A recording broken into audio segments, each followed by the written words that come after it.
Saludos amigos, aquí estamos una vez más con un repaso geopolítico en tiempos de sobresaturación de información. Así que vamos a hacer como siempre un primer repaso antes de meternos ya en el análisis de algunas cosas destacadas que hemos notado y que conviene conocer para poder hacer un análisis adecuado. Esperemos haber mejorado un poquito el sonido, estamos todavía en fase de adaptación, así que vamos a ello.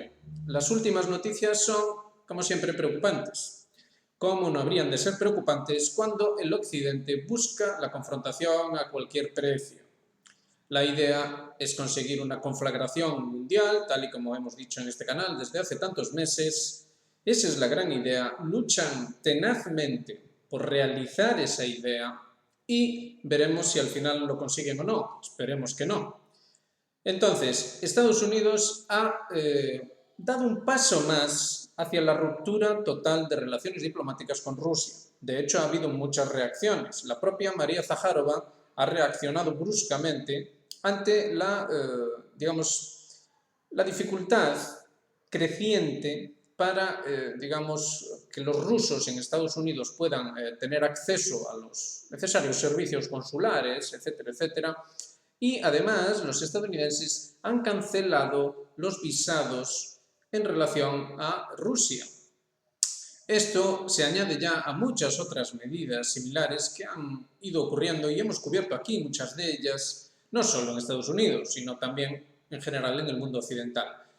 Cabe también destacar que hoy se ha conocido también que dentro del decimocuarto paquete de sanciones de la Unión Europea a Rusia se incluye también la prohibición de vuelos privados entre, digamos que ya un lado y otro del nuevo telón de acero, ¿verdad? Porque cada vez más estamos en esa situación. Es decir, ya habían sido prohibidos los vuelos normales comerciales, obviamente. Bueno, actualmente, de hecho, para entrar en Rusia hay que hacerlo vía Turquía, es decir, ya no hay ninguna otra vía como anteriormente sí había, al menos en lo que se refiere a vuelos internacionales, vaya. Vuelos de larga distancia, queremos decir. La cuestión es que son cosas que se van sumando, ¿verdad? Y que van paso a paso para tampoco dar una sensación demasiado agresiva. Es como que se trata de buscar una normalidad de la separación diplomática, la distancia fronteriza, digamos. Recordemos por un momento los cierres finlandeses de la frontera con Rusia, los cuales ciertamente no venían a cuento de nada, no tenían ninguna explicación lógica razonable, pero que ahí están. Entonces, eso por un lado. Por otro lado, tenemos que en el otro teatro de operaciones, en el teatro israelí, palestino, ahora ya libanés, ¿verdad? Y por lo demás iraní, tenemos que ahora de repente, recordarán cuando Estados Unidos incluso hizo un amago de retirar los aportes de munición y armamento a Israel, ahora sin embargo la Casa Blanca se lanza directamente a la piscina y dice que apoyará, respaldará una eventual ofensiva de Israel sobre el sur del Líbano, nada menos. De hecho, los israelíes están totalmente animados con la cuestión, nos referimos obviamente a los gobernantes israelíes, en particular Netanyahu, y se está preparando ya, digamos que la psicología de masas para lo que va a ocurrir allí, que no va a ser ni bonito, ni va tampoco a redundar en algo bueno para Israel. En cualquier caso, ya saben, por desgracia, lo de siempre. Acabarán sufriendo los civiles especialmente y veremos si esto no implica una derrota significativa como mínimo para Israel, si no definitiva, porque nosotros de hecho consideramos que podría ser la derrota definitiva de Israel. Entonces, como se ve, son diferentes ámbitos, pero es que hay más cosas. Por ejemplo, en Moldavia siguen con esto de la Unión Europea, con toda esta historia. Los rusos ya se han pronunciado, ya han dicho que muchos moldavos no están de acuerdo con cortar los lazos con Rusia. Desde luego, si Moldavia entrase en la Unión Europea, ciertamente se cortarían dichos lazos, puesto que, insistimos, está la cuestión de Transnistria, que por alguna razón nadie habla de ella, pero que los moldavos, el gobierno moldavo, insiste en que forma parte del territorio de Moldavia, con lo cual entraríamos en un nuevo conflicto al estilo ucraniano. Es decir, los rusos considerarían que Transnistria, bueno, digamos, de hecho ellos les reconocen, al menos parcialmente, como territorio autónomo, vamos a llamarle así. Hay una importante población rusa allí. Obviamente los rusos no van a ver con buenos ojos que Transnistria sea anexada por la fuerza a Moldavia, y qué fácil le va a resultar a la propaganda occidental plantear esta nueva cuestión moldava como otra agresión rusa, ¿verdad? Es decir, ya nos plantearon la agresión rusa a Ucrania, qué fácil sería que, Putin lo ha hecho, Putin ha atacado a otro de los nuestros, Putin ha anexado otra vez, etcétera, etcétera. Pan comido.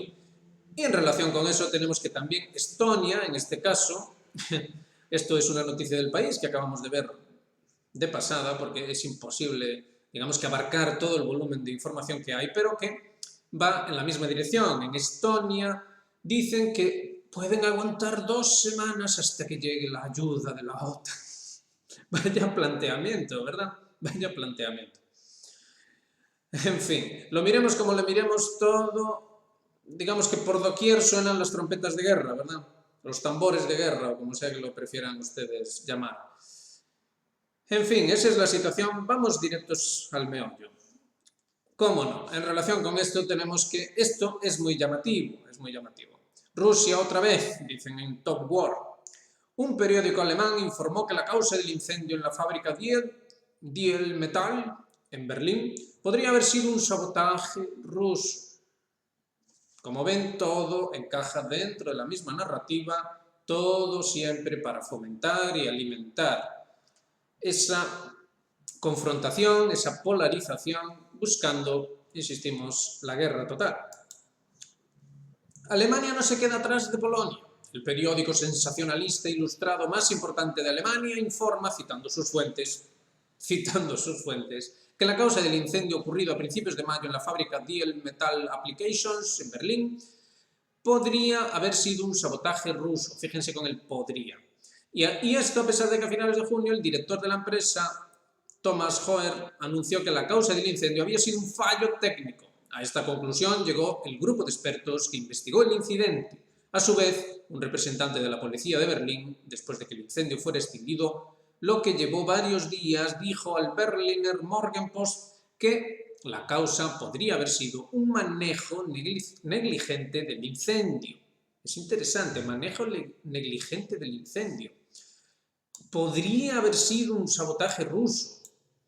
Todas estas cuestiones. Entonces, de primera se puede decir, bueno, ¿qué importa? El Bild es basura, solo pretenden vender periódicos o hacer propaganda para sus fines personales, lo que sea, etcétera, etcétera. Bueno, no es tan sencillo. Lean el siguiente párrafo. Sin embargo, el subdirector del tabloide alemán, Ronsheimer, publicó un mensaje en las redes sociales acusando a Rusia de su presunta implicación en el incendio de la planta de galvanoplastia de Diel.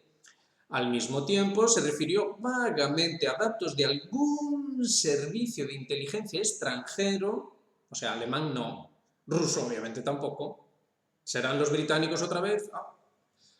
Que supuestamente encontró un rastro ruso en el incidente. Según él, el servicio de inteligencia de un estado anónimo presentó sus pruebas. Fíjense, a ver, estamos destacando esto, después vamos a ver otra cuestión, porque últimamente en Occidente todo se hace así. Todo es un supuesto, fuentes anónimas, un rastro, una posibilidad, una eventualidad, etcétera, etcétera. Pero al final las operaciones se llevan a término. Se llevan a término usando esta base. Y no se crean que después hay algún ajuste de cuentas o, digamos, una auténtica justicia que, digamos, que busque el equilibrio necesario entre lo que se presentó para llevar a cabo una acción y el resultado de dicha acción. No hay tal cosa. Entonces, aquí se nos dice que un estado anónimo presentó sus pruebas que ahora están siendo estudiadas por las autoridades competentes alemanas. Exclusivo, el Estado ruso puede ser responsable del incendio. Suena bien, ¿verdad? En la planta del consorcio, Diel, etcétera, etcétera. Bueno, seguimos. Esto es a donde queríamos llegar. Esto es tan antiguo como 2001. octubre de 2001. Ahí lo ven, 31 de hecho de octubre de 2001. Arabia Saudita, cómplice de Al-Qaeda.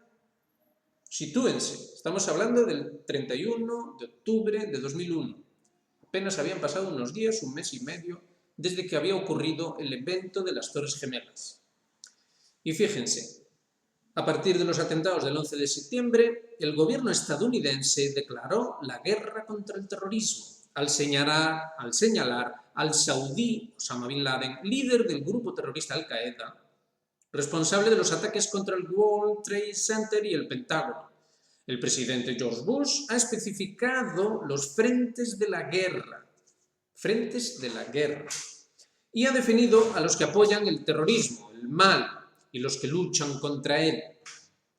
Como ven, la cuestión va por mal camino ya, pero si seguimos leyendo nos encontramos con que esto se pone realmente interesante. Desde septiembre las agencias estadounidenses de inteligencia, recuerden el evento de Deal Metal, un estado anónimo, unos servicios de inteligencia que no se sabe cuáles son, dijimos británicos, podríamos haber dicho estadounidenses, ¿verdad? Recordemos también, para poder entender esto, digamos que en toda su profundidad y en toda su importancia, recordemos los eventos del Nord Stream, que fue precisamente en Alemania también. Ahí parece que no encontraron restos de algún posible sabotaje de esto o de aquello. Desde septiembre, las agencias estadounidenses de inteligencia han empleado sus esfuerzos para comprobar la hipótesis de que Osama Bin Laden fue el autor de los ataques. Afganistán es el país donde Bin Laden ha residido durante los últimos años y el régimen talibán que le amparó se ha transformado en el objetivo principal. Mientras tanto, ante la alarma de nuevos ataques dentro de Estados Unidos, se ha comenzado a insinuar la posible conexión entre Bin Laden e Irak. Sin embargo, aunque este último ha sido el único país árabe que no ha condenado los ataques a las Torres Gemelas y al Pentágono, no parecen existir pruebas que indiquen esa conexión. En cambio, Arabia Saudí es un país árabe fuertemente alineado con Estados Unidos, pero con un papel muy poco claro sobre las redes terroristas musulmanas. Papel muy poco claro.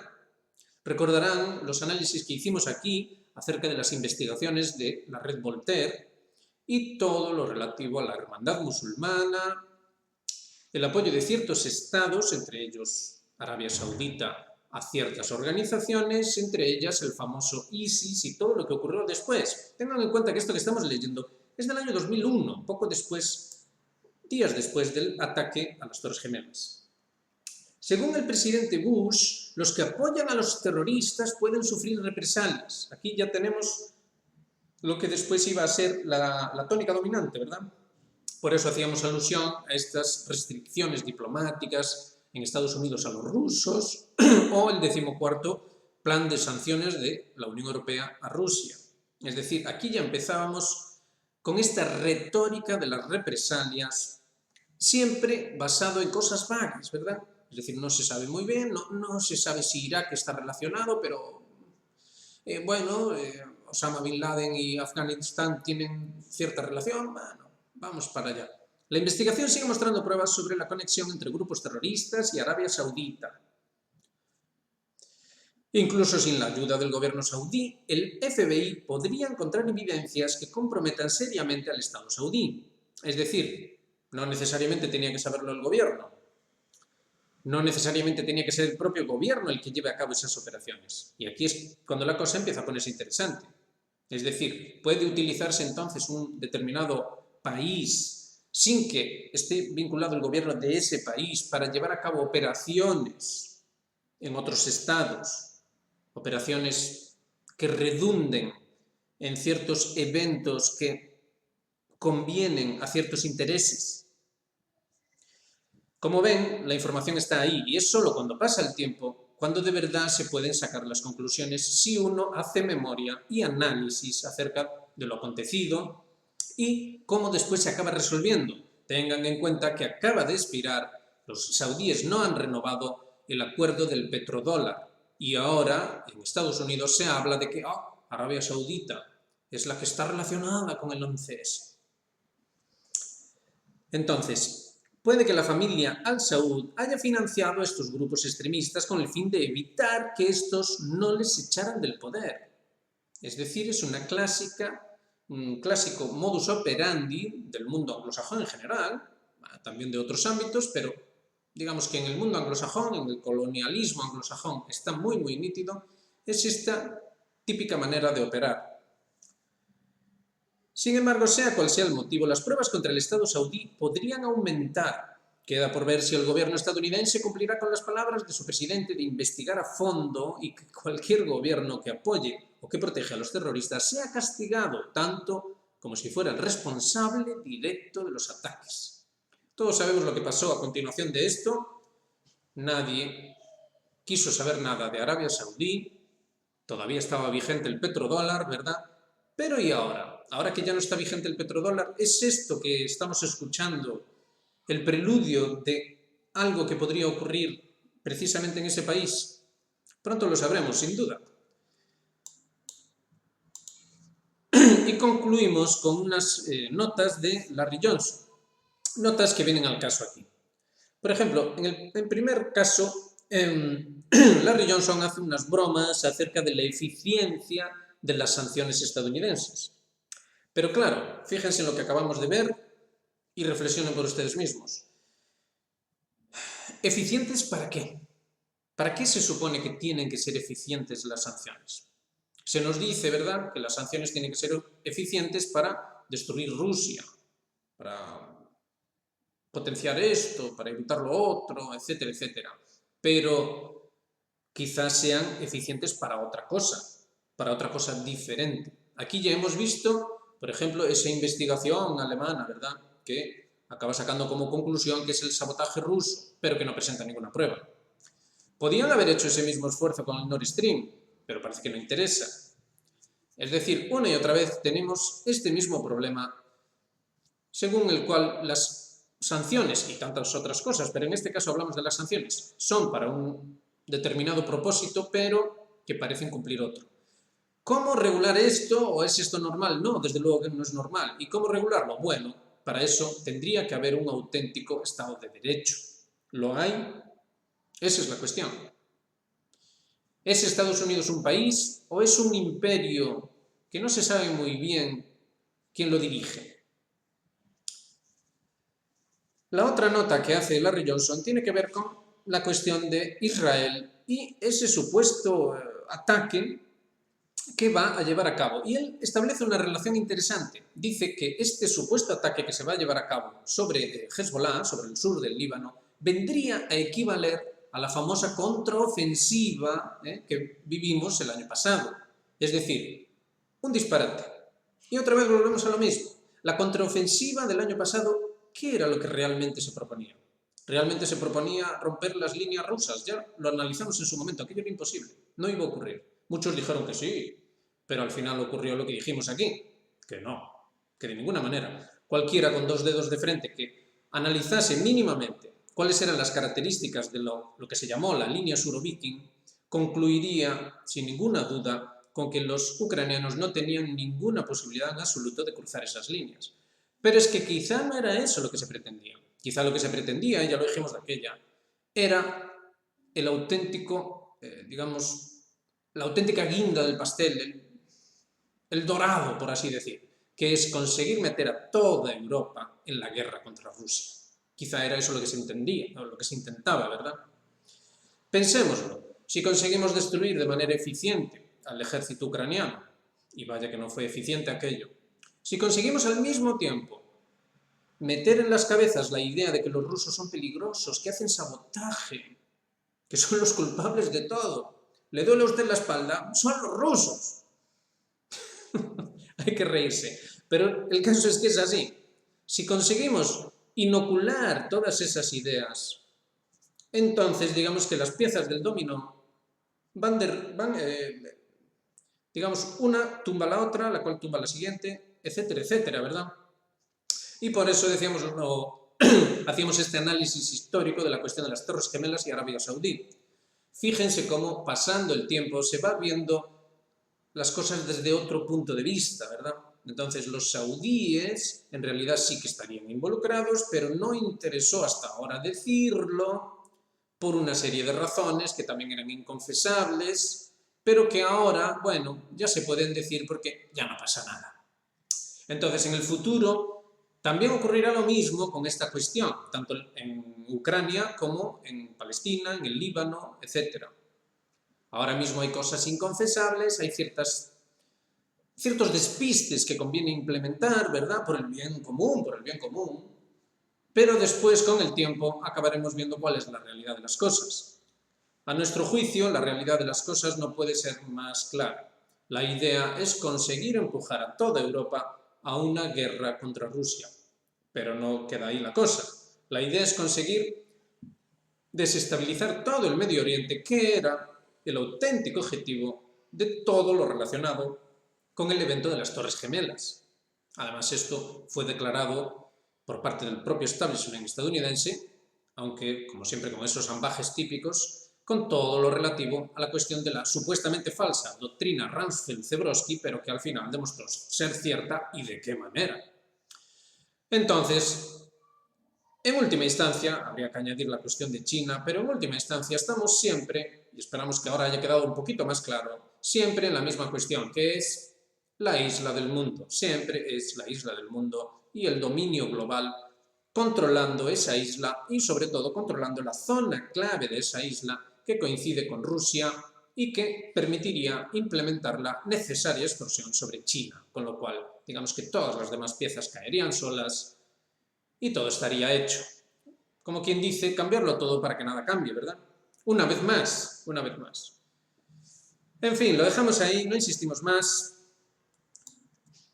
Y, bueno, lo dicho, como siempre decimos, muchas gracias por adelantado, reciban un muy cordial saludo, y no se olviden de esas cosas, de darle a like y todos estos asuntos que ayudan y mucho, háganse miembros de Geopolítica Actual y recordemos también que tenemos una agradable sorpresa dentro de todo este contexto, pero con otro enfoque, ¿verdad? Ya saben que en este canal no nos conformamos simplemente con hacer repasos geopolíticos y análisis, sino que también estamos comprometidos con ofrecer una solución auténtica a los muchos males que, digamos que, orbitan y amenazan ciertamente con hacer que las cosas se pongan muy, muy feas. Así que lo dicho, lo dejamos ahí y continuamos con otros vídeos y otros proyectos que seguro que les van a interesar. Hasta la próxima.